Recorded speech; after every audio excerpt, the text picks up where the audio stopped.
일상 속 소소한 행복을 전해드리는 소소공방입니다. 도심을 벗어나 외진 곳을 가다 보면은 사고를 당하거나 다친 야생동물을 보는 경우가 있는데요. 특히나 겨울철에는 먹이를 찾기 위해 산에서 내려와 사고를 당하는 경우가 많다고 합니다. 이럴 때 여러분의 전화 한 통이 다친 야생동물의 생명을 구할 수 있다는 것 알고 계셨나요? 자, 오늘 소소공방에서는요, 위험에 처한 야생동물의 생명을 구하기 위해서 불철주야 최선을 다하는 곳이 있어서 소개해드릴까 합니다. 함께 가보실까요?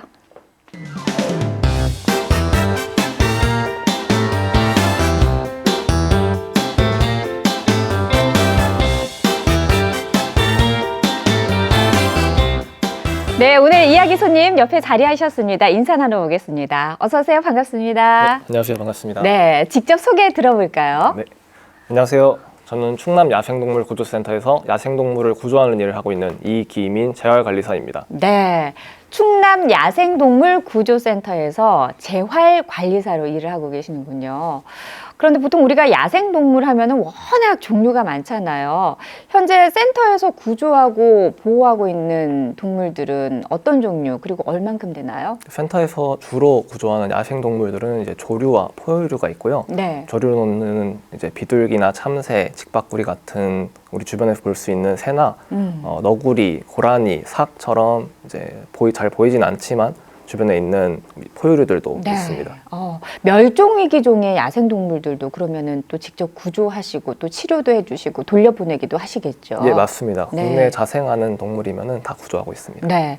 자, 구체적으로 어떤 야생동물들이 센터의 도움을 받고 있는지 또 어떤 방법으로 구조되고 치료를 받고 있는지 궁금한데요. 저희가 먼저 화면으로 만나보고 이야기 나눠보겠습니다.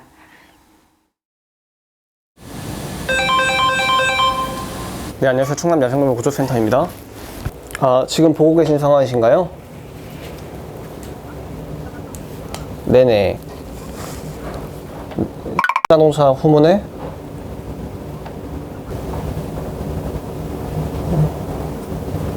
무슨 전화인가요? 지금 차량에 충돌한 고라니가 있다고 차를 타고 지나가셨다고 말씀하시네요. 그래서 이따 현장 한번 확인해 봐야 될 것 같습니다. 차량 충돌 사고라는 말에 이기민 관리사의 마음이 더욱 조급해집니다. 골든타임을 확보하는 게 중요하기 때문이죠. 운전하랴 고라니 찾으랴 여념이 없는 그때 드디어 찾았습니다.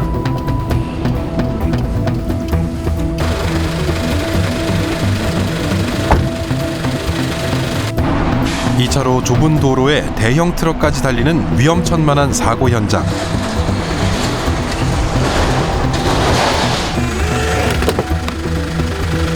고라니 상태는 괜찮은 건가요?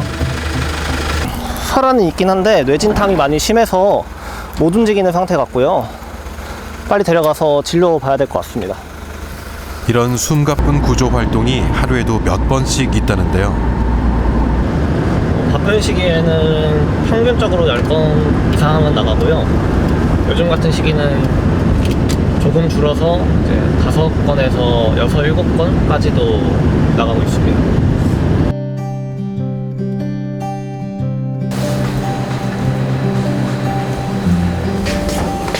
생명에는 지장이 없어야 할 텐데 서둘러 진료실로 이동합니다.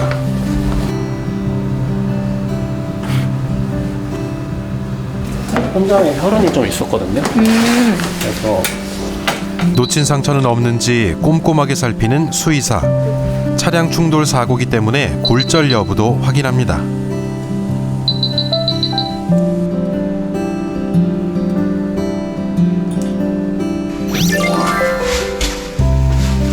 털로 덮여있는 야생동물 특성상 겉으로 드러나지 않는 미세 골절이나 내상 여부를 확인하기 위해 엑스레이 촬영이 필수입니다.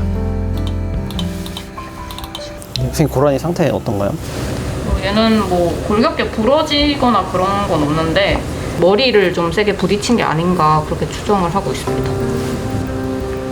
추진이 끝나자 한숨 돌리는 이기민 관리사. 이제 고라니가 깨어나기만을 기다려야 합니다.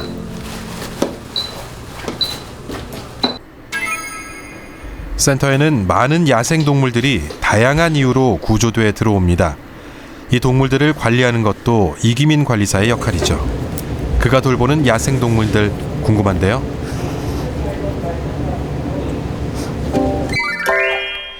이기민 재활관리사의 신비한 야생동물 사전 함께 볼까요?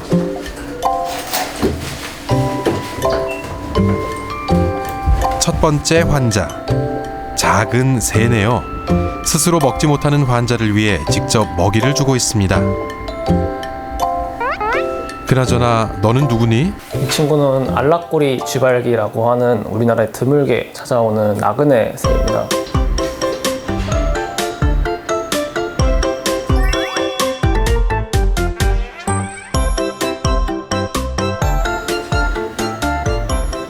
이 친구가 서산에 있는 한 카페에서 발견이 됐고요. 카페에 있는 통유리창에 아마 부딪혀서 비행을 하지 못하는 상태로 발견이 돼서 구조가 되었습니다. 이처럼 구조가 되면 다행이지만 투명창에 부딪혀 죽는 조류가 한 해 800만 마리에 이른다고 합니다.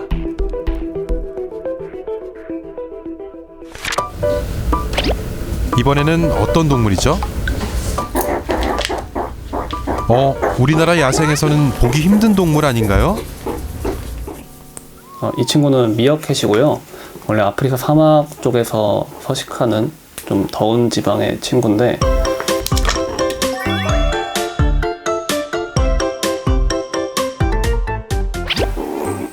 사람한테도 좀 거리낌 없이 다가오고, 그래서 저희는 이 친구가 국내에 들어와서 번식을 한 2세대가 아닐까 이렇게 추측을 하고 있습니다.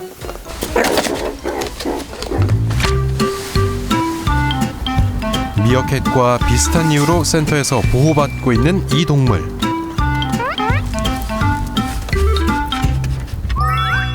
아, 라쿤이네요.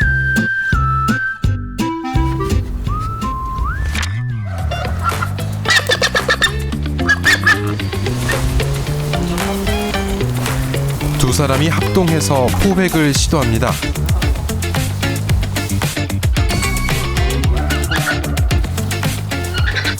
기다려, 자식아. 일주일밖에 안 남았어.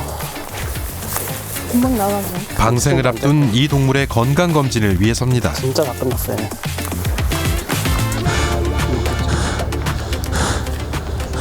지금 저 두 친구는 농약 중독으로 구조된 독수리고요. 이제 이번 주는 다음 주 내지로 방생을 앞두고 있는 친구들입니다.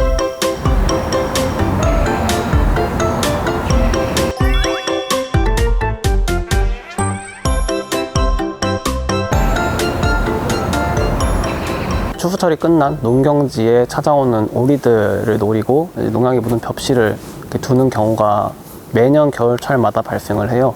그래서 그 친구들이 농약이 묻은 벽실을 먹으면 1차적으로 이제 농약 중독에 걸려서 쓰러지거나 폐사를 하게 되고요. 농약에 중독된 개체를 먹으면 2차적으로 농약 중독에 걸리게 되는데요. 그런 친구들을 구조해서 이제 위 세척도 진행하고 건강 상태도 체크를 해서 이제 나갈 수 있게 된 상태의 친구들입니다. 독수리들아, 건강하게 잘 지내고 무사히 집으로 돌아가렴.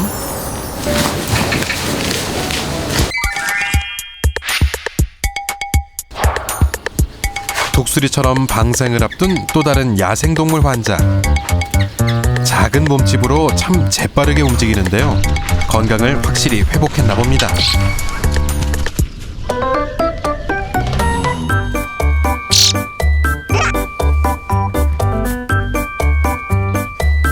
손바닥만한 이 작은 새, 돼새입니다.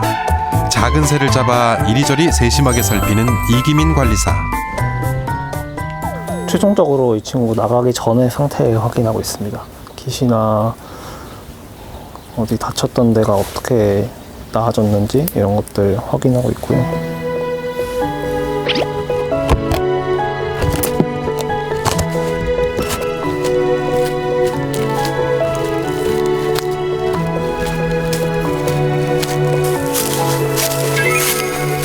야생동물을 방생할 때는 구조된 장소 또는 서식 환경과 비슷한 곳을 찾습니다.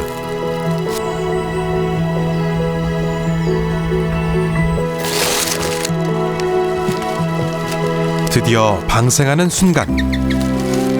뒤도 돌아보지 않고 힘차게 숲을 향해 날아갑니다.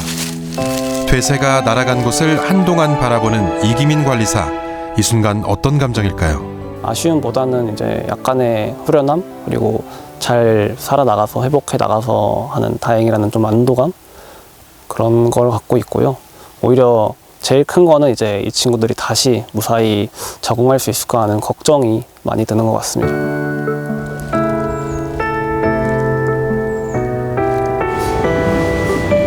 퇴근 시간이 지났지만 이기민 관리사의 일은 아직 끝나지 않았습니다.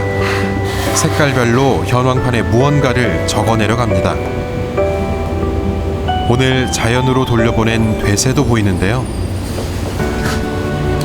파란색은 자연으로 돌려보낸 동물들, 검정색은 구조된 동물들이고요. 빨간색은 아쉽게도 죽음을 맞이한 동물들입니다. 최대한 이 칠판에 적히는 빨간색을 없애려고 노력을 하는데 그게 잘 되었나? 한번 점검하는 시간인 것 같아요. 한 해 동안 이곳 센터에서 구조하는 야생동물은 2,000마리가 넘습니다. 대부분 사람들과 가까운 곳에서 사고를 당합니다.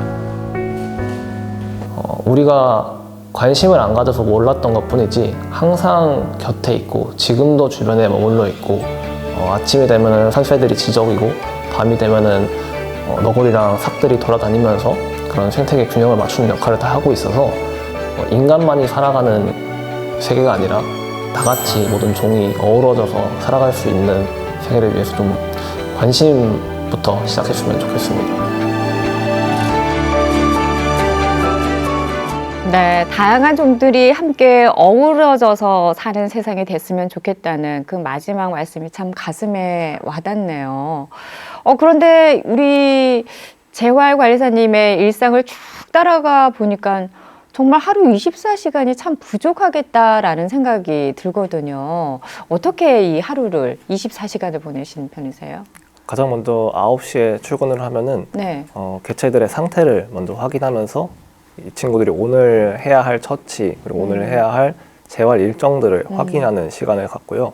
그 뒤에는 직접 돌아다니면서 이제 모습도 살펴보고 네. 그리고 간밤에 잘 있었나, 먹이는 잘 먹었나, 그리고 배설물은 어떻게 상태가 네. 뭐 변했나 이런 것들을 체크하게 되고요.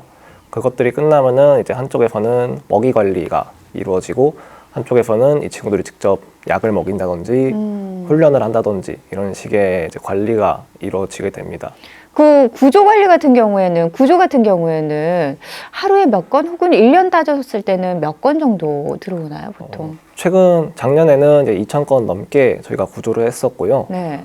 바쁜 시기에는 하루에 또 뭐 수십 번씩 나가기도 하고 한가로운 시간에는 5건에서 10건 내지로 이제 한 번에 출동을 합니다. 근데 야생동물은 뭐 우리 지역 뭐 이렇게 특정 지역에만 있는 게 아니라 충남 권역을 관리를 하시다 보니까요. 전체적으로 야생동물이 사고가 나는 경우, 다치는 경우가 많잖아요. 그럴 때는 구조하러 가는데도 상당한 뭐 시간이 걸린다든지 어려움이 있으실 것 같은데요. 네, 저희는 이제 충남 야생동물 구조센터로서 충남 지역을 맡아서 이동을 하고 있는데 짧게는 이제 30분 걸리는 네. 거리, 길게 가면은 1시간 반에서 2시간까지도 걸리는 거리도 구조를 하고 있습니다. 네. 그러면은 우리 이기민 재활관리사님의 손을 거쳐간 야생동물이 많을 텐데 가장 기억에 남는 동물이 있다면 어떤 동물이 기억에 남으세요? 화면에도 나왔는데 네. 아까 봤던 독수리 친구들을 꼽을 수 있을 것 같습니다. 네. 독수리 친구들의 날개에 이런 인식표를 부착해서 네. 윌텍이라는 인식표를 부착하거든요. 이 친구들이 이제 겨울철에 우리나라를 방문했다가 다시 몽골 쪽에서 여름을 나고 다시 겨울에 한국으로 들어오는 이런 주기를 가지고 있는데 저희가 구조에서 방생한 친구들이 잘 살고 있나를 확인할 수 있는 또 하나의 이런 표식처럼 사용을 하고요. 네. 그 친구들이 많은 수는 아니지만 종종 다시 한국으로 들어오는 게 관찰이 되기도 합니다. 네, 그런 경우에는 이제 우리가 살려보낸 친구가 무사히 이제 고향으로 갔다가 다시 찾아오는 이런 걸 확인할 때는 약간의 뿌듯함도 느끼고 있습니다. 마치 그 자식을 둔 부모의 마음처럼 예, 아주 대견하고 고맙다 이런 생각이 드실 것 같은데 야생동물 구조할 때 가장 중요한 것이 물론 사람도 마찬가지겠지만 아까 화면을 보니까 골든타임 지키는 게 중요하다고 하더라고요. 신고받고 출동할 때 이게 사고가 난 장소가 뭐 우리 어떤 특정한 장소가 아니고 길이나 산이나 외진 곳이다 보니까 찾기가 되게 힘드실 것 같아요.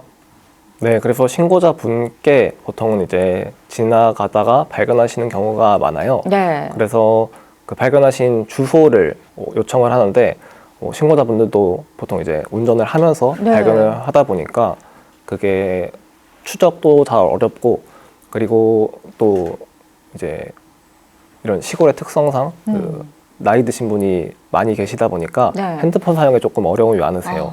그래서 저희는 이제 핸드폰을 통해서 혹은 내비게이션이나 그런 지번을 통해서 그 장소를 찾아갈 수밖에 없는데 네. 사진이나 이런 주소 전달에 조금 어려움이 있다 보니까 네. 그런 경우에도 저희가 이제 설명을 해서 네. 전달받기까지 시간이 걸리면 개체 상태를 또 모르는 상황에서는 네.